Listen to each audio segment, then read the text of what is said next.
During the decades leading up to the First World War, a wave of American students traveled to Germany to study under the influential theologians of ritual, most notably Adolf von Harnack.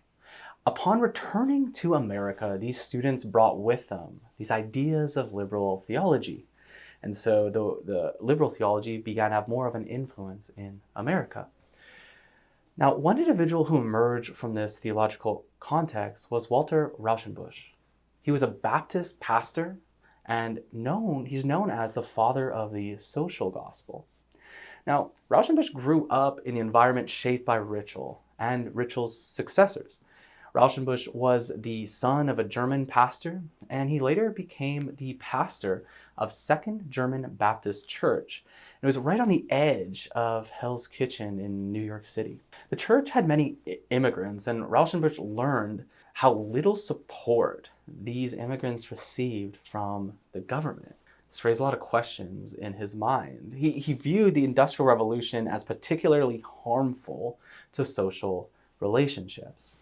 Rauschenbusch argued that we should think of sin in terms of social justice, the neglect of the poor and the privatization of property. Sin is that which undermines the common good of humankind.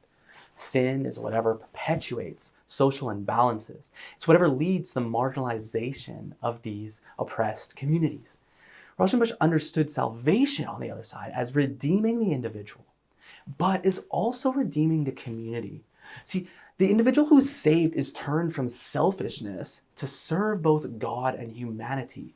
The saved are those who actively join God, who participate in the establishment of a just society.